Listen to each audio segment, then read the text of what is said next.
ನಮಸ್ಕಾರ NRTV Kannada YouTube channel coffee ನ್ಯೂಸ್ಗೆ ಸ್ವಾಗತ. ನಾನು ಅಜ್ಜಂಪುರ ನಾಗೇಶ್.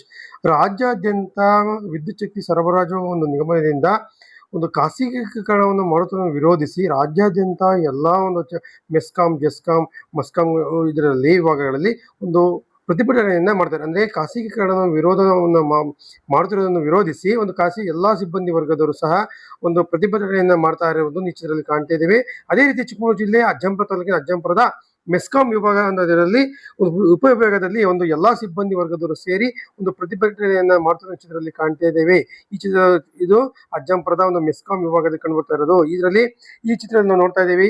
ಖಾಸಗೀಕರಣವನ್ನು ವಿರೋಧಿಸಿ ಅಂದ್ರೆ ಮೆಸ್ಕಾಂ ಅನ್ನ ಅದರ ಒಟ್ಟಾರೆ ವಿದ್ಯುತ್ ಶಕ್ತಿ ಮಂಡಳಿಯನ್ನ ಖಾಸಗೀಕರಣ ಮಾಡುತ್ತಿರುವುದನ್ನು ವಿರೋಧಿಸಿ ಒಂದು ಪ್ರತಿಭಟನೆಯನ್ನ ಮಾಡುತ್ತಿರುವ ಚಿತ್ರದಲ್ಲಿ ಕಾಣ್ತೇವೆ. ನೌಕರರ ಒಗ್ಗಟ್ಟು, ಶಾಂತಿ ಶಾಂತಿ, ನೌಕರರ ಒಗ್ಗಟ್ಟು, ಬೇಡವೇ ಬೇಡ, ಬೇಡವೇ ಬೇಡ, ವಿದ್ಯುತ್ ಸುಧಾರಣಾ ಕಾಯ್ದೆ, ಈಗಿನ ವಿದ್ಯುತ್ ಸುಧಾರಣಾ ಕಾಯ್ದೆ.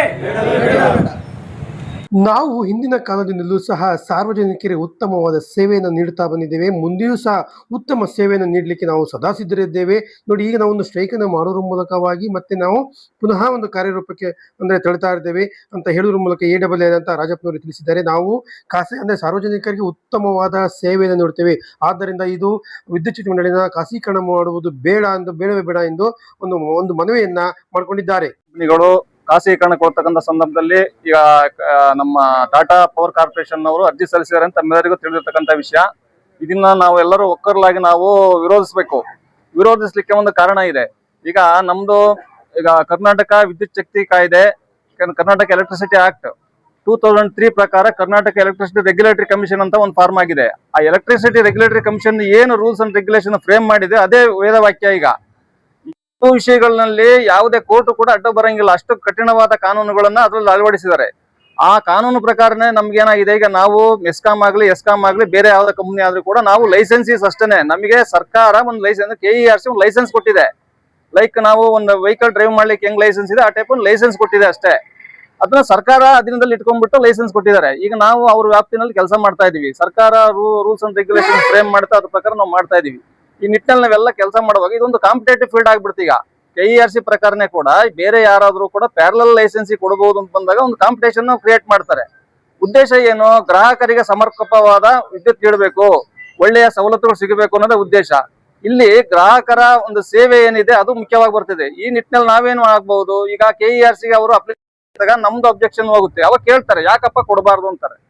ಅವಾಗ ನಾವು ಹೆಂಗ್ ಉತ್ತರ ಕೊಡ್ಬೇಕು ಅಂತೆ, ನಾವು ಅವ್ರಿಗಿನ್ನ ಒಳ್ಳೆ ಸರ್ವಿಸ್ ಕೊಡ್ತೀವಿ, ಹಾಗಾಗಿ ನಮಗೆ ಅವಕಾಶ ಕೊಡಿ, ನಾವು ಆಲ್ರೆಡಿ ಗೌರ್ಮೆಂಟ್ ಕಂಟ್ರೋಲ್ ಇದ್ದೀವಿ, ನಾವು ಮಾಡ್ತೀವಿ, ಅವ್ರಿಗಿನ್ನ ಹೆಚ್ಚಿನ ಸಾಧನೆ ಮಾಡಿ ತೋರಿಸ್ತೀವಿ ಅನ್ನೋದು ಒಂದು ಉದ್ದೇಶ ಇಟ್ಕೊಂಡು ನಾವು ನಮ್ಮ ವಾದ ಮಾಡ್ಬೇಕ ಹೊರತು ನಾವು ಮಾಡೋದೇ ಹಿಂಗೆ, ನಮ್ಗೆ ಕೆಲಸ ಮಾಡ್ತಾ ಇದೀವಿ, ನಮ್ಮ ಸರ್ಕಾರದ ಅಧೀನದಲ್ಲಿ ಇದ್ವಿ, ನಮಗೆ ಬಿಟ್ಕೊಡ್ಬೇಡಿ ಅಂತ ಕೇಳಿದ್ರೆ ಯಾರು ಅದಕ್ಕೆ ಅವಕಾಶ ಇಲ್ಲ. ಹಾಗಾಗಿ ನಾವು ಒಳ್ಳೆ ಸೇವೆ ಕೊಟ್ಬಿಟ್ಟು ಗ್ರಾಹಕರಿಗೆ ಒಂದು ಒಳ್ಳೆ ಸೇವೆ ಕೊಟ್ಟು ಅವರ ಒಂದು ಪ್ರೀತಿ ವಿಶ್ವಾಸ ಗಳಿಸಿ ಇದ್ರೆ ಮಾತ್ರ ನಾವು ಮುಂದುವರಿತೀವಿ. ಹಾಗಾಗಿ ಈ ನಿಟ್ಟಿನಲ್ಲಿ ನಾನು ಹೇಳೋದಿಷ್ಟೇ, ನಾವೆಲ್ಲರೂ ಒಕ್ಕಲಿನಿಂದ ಇದನ್ನ ವಿರೋಧ ಮಾಡ್ತಾ ಇದೀವಿ. ನಮಗೆ ಅವಕಾಶ ಕೊಡಿ, ನಾವು ಮಾಡಿ ತೋರಿಸ್ತೀವಿ ಅಂತ ನಾವು ನಿಮ್ಮೆಲ್ಲರ ಪರವಾಗಿ ಹೇಳ್ಬಿಟ್ಟು ಈ ಮಾತನ್ನು ಮುಗಿಸ್ತೀನಿ. ನಮಸ್ಕಾರ. ಇದೇ ಒಂದು ಸಂದರ್ಭದಲ್ಲಿ ಅಜ್ಜಂಪುರ ಮೆಸ್ಕಾಂ ನೌಕರರ ಸಂಘದ ಅಧ್ಯಕ್ಷರಾದಂತ ಗಡ್ಡಳ್ಳಿ ಸುರೇಶ್ ಅವರು ಮಾತನಾಡುತ್ತಾ, ಈ ಒಂದು ಖಾಸಗೀಕರಣದಿಂದ ಹಲವಾರು ಸೌಲಭ್ಯಗಳು ವಂಚಿತರಾಗ್ತಾ ಇದ್ದೇವೆ. ಅದೇ ರೀತಿ ಬಡವರಿಗೆ ಮತ್ತು ಮಧ್ಯಮ ವರ್ಗದವರಿಗೆ ಸಾಕಷ್ಟು ರೀತಿಯಲ್ಲಿ ಹೊರೆ ಆಗ್ತಿದೆ. ಯಾಕೆಂತಂದ್ರೆ ಯಾವ ಬೇಕಾದ್ರೂ ಅವರನ್ನ ಒಂದು ದರವನ್ನ ಹೆಚ್ಚಿಸಬಹುದಾಗಿದೆ. ಈ ಹಿಂದೆ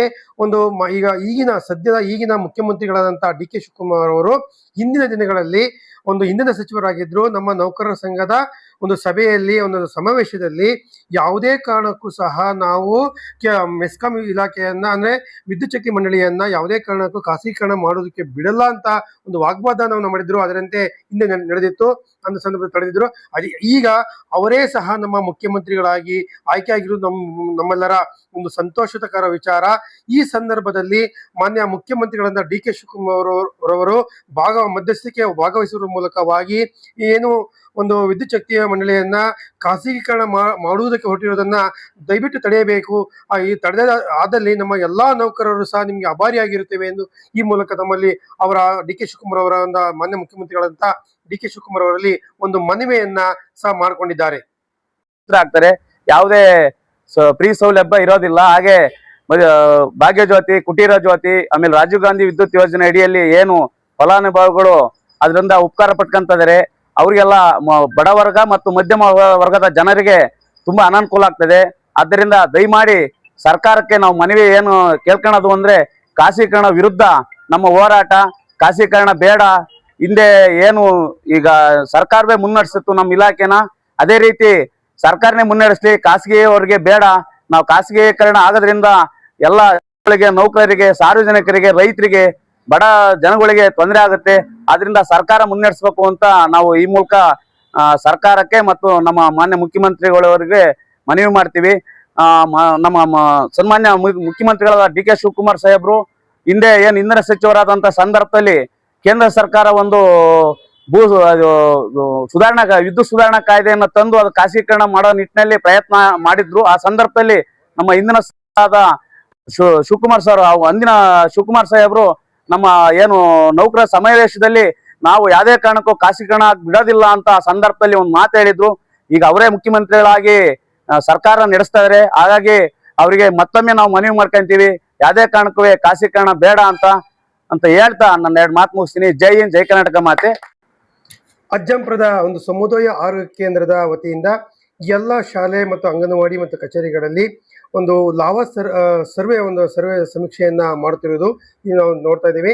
ಅಜ್ಜಂಪುರದ ಸಮುದಾಯ ಆರೋಗ್ಯ ಕೇಂದ್ರ ವತಿಯಿಂದ ಎಲ್ಲ ಪ್ರದೇಶಗಳಲ್ಲಿ, ಅದರಲ್ಲೂ ಸಹ ಶಾಲಾ ಕಾಲೇಜುಗಳಲ್ಲಿ ಒಂದು ಸಮೀಕ್ಷೆಯನ್ನ ಮಾಡುತ್ತಿರುವುದು ಕಾಣ್ತೇವೆ. ಅದೇ ರೀತಿ ಅಜ್ಜಂಪುರದ ಒಂದು ಖಾಸಗಿ ಶಾಲೆಯಲ್ಲಿ ಒಂದು ಡ್ರಮ್ಮಿನಲ್ಲಿ ನಿಂತ ನೀರನ್ನ ಒಂದು ಸಮುದಾಯ ಆರೋಗ್ಯ ಕೇಂದ್ರದ ಸಿಬ್ಬಂದಿ ವರ್ಗದವರಾದಂತಹ ಶೋಭಾರವರು ಹಾಗೂ ಅವರ ಆಶಾ ಕಾರ್ಯಕರ್ತೆಯರು ಸಹ ಅದನ್ನ ವೀಕ್ಷಣೆ ಮಾಡೋದ್ರ ಮೂಲಕವಾಗಿ ಮಕ್ಕಳಲ್ಲಿ ಒಂದು ಲಾರ್ವಾ ಬಗ್ಗೆ ಹಾಗೂ ಸೊಳ್ಳೆಯ ಬಗ್ಗೆ ಯಾವ ರೀತಿ ಸುರಕ್ಷಿತವಾಗಿರ್ಬೇಕೆಂಬ ಒಂದು ಮಾಹಿತಿಯನ್ನು ನೀಡುವ ಚಿತ್ರದಲ್ಲಿ ಕಾಣ್ತಿದ್ದೇವೆ.